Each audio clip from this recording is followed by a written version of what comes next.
إن الحمد لله نحمده ونستعينه ونستغفره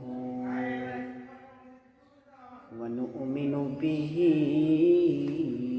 ونتوكل عليه ونعوذ بالله من شرور أنفسنا ومن سيئات أعمالنا من يهده الله فلا مضل له ومن يضلله فلا هادي له فلن تجد له وليا مرشدا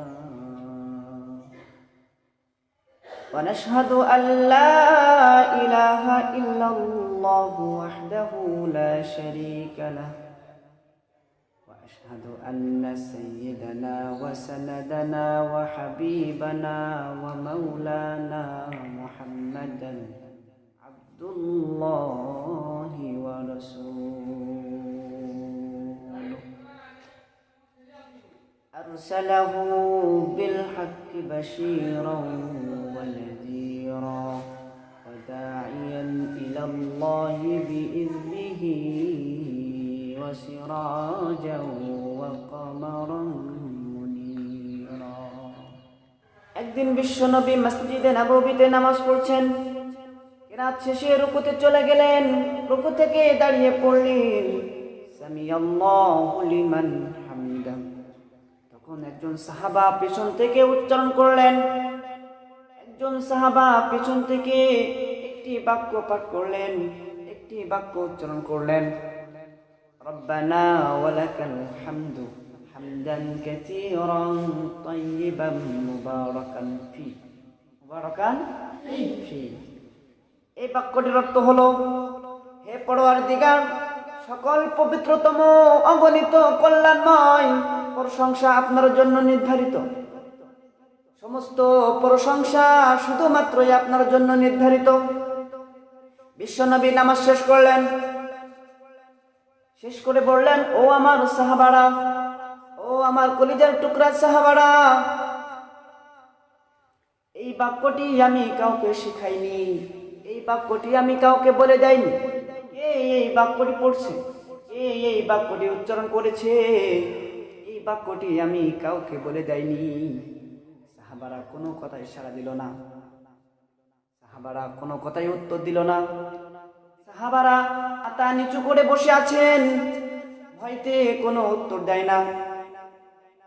বিশ্বনবী বললেন, সবাইকে উবাই দিয়ে বললেন, যে এই বাক্যটি পাঠ করেছে সে খারাপ কিছু পড়নি, খারাপ কিছু করনি, এমন একটি ভালো কাজ করেছো।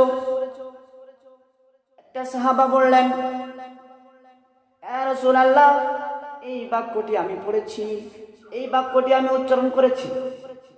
বিশ্বনবী বললেন, আমি দেখলাম 30 জন ফেরেশতা তোমার এই প্রশংসামূলক কথাটা কে কার আগে আমার রব্বে কারীমের দরবারে পৌঁছায় দেয়, সেই প্রতিযোগিতা করছিল।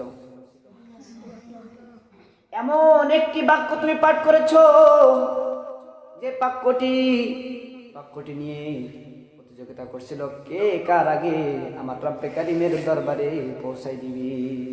সুবহানাল্লাহ, সুবহানাল্লাহি ওয়া বিহামদি। এই জন্য আমাদের উচিত মনোপ্রাণে উজাড় করে বেশি বেশি করে আমার রব্বে কারীমের প্রশংসা করা। আর প্রশংসা করবই না কেন? তিনি কত মহান, কি অপরূপ তার সৃষ্টি।